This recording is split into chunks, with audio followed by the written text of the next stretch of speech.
one man stayed in a parish and had a lone path, committed to God, with no chance of love or sexuality outside of God.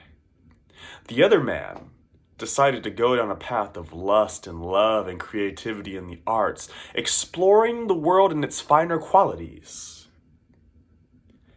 Good evening, good morning, good afternoon, wherever you're at.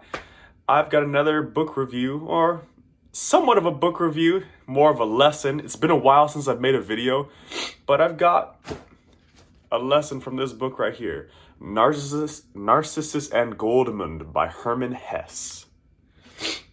Now, as I said earlier, what is this book about? It mainly takes the intertwining, or demonstrates the intertwining between two different lives. You have one man named Narcissus. Narcissus is a man who lives in a parish and is committed everything to God. He's very intellectual, not so much about his emotions or his feelings. And then you have Goldmund. Goldmund is this, what they would describe as an attractive man, who at first, in the beginning of the book, joins the parish for 3 or 4 years. And then, once he sneaks out of the parish and has his first kiss with a beautiful woman, he journeys off to live a life full of love and joy and an experiencer of the finest things that life has to offer. And in it, the first part, as I said, it starts with both of them in the parish.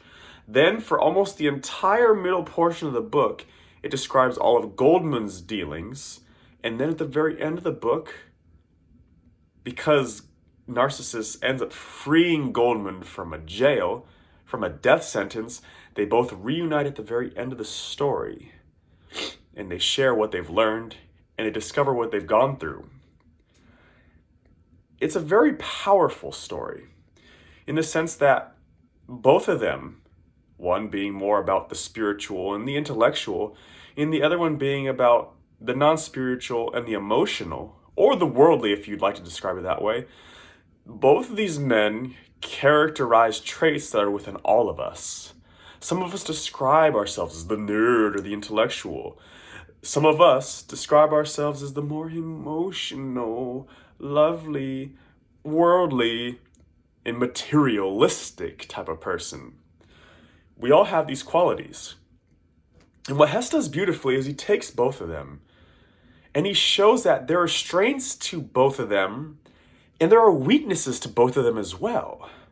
One is not better than the other. For example,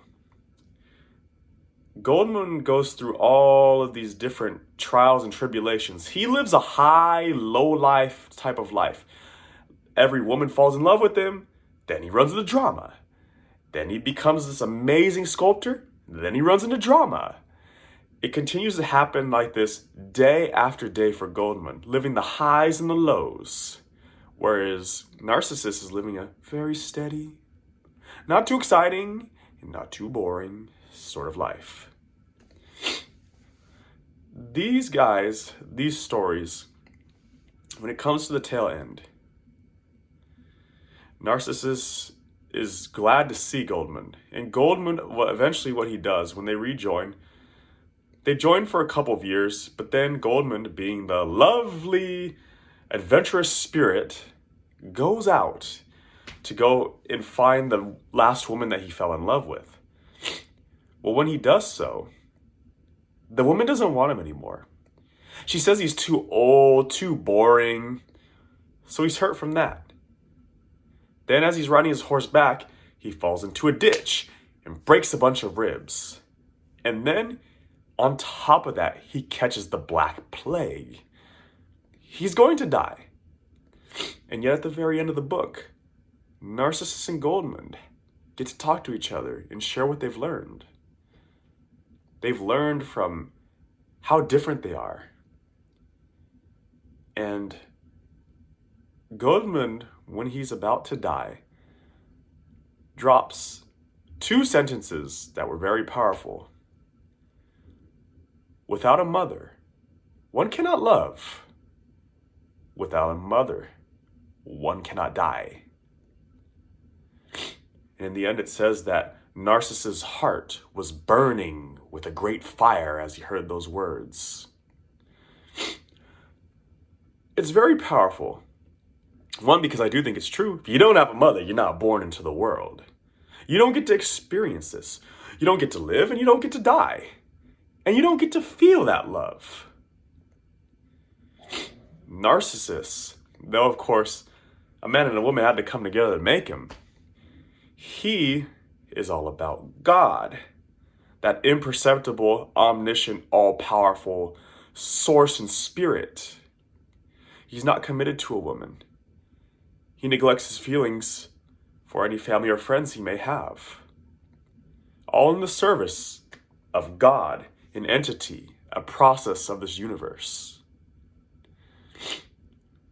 And it's fascinating because as you read the book, I think this is a type of book that could really change someone's perspective. You have many people who identify themselves as one thing or another thing. They say, I'm this or I'm that. But in this book right here, Hermann Hesse does a masterful job of bringing everything together. The highest points of humanity, the lowest points, the intellectual, the emotional, the evil, the good. He brings all of it together masterfully. And after you read this book, you will definitely have some shifts in perspective. And if you don't have shifts in perspective, you're at least going to go, I have something to think about. It's a very powerful read. And just as a little bonus, I know there are many people that are looking for different words of advice, right? When people say, be yourself, or what is love? This book has small sections about those questions, and I had never really seen that in a book before.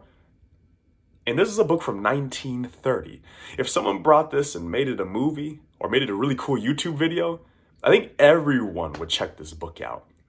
Narcissus and Goldmund is a must read. I can't explain it enough. And if you were to take one thing away from this book, this is what I would say. The lesson is this.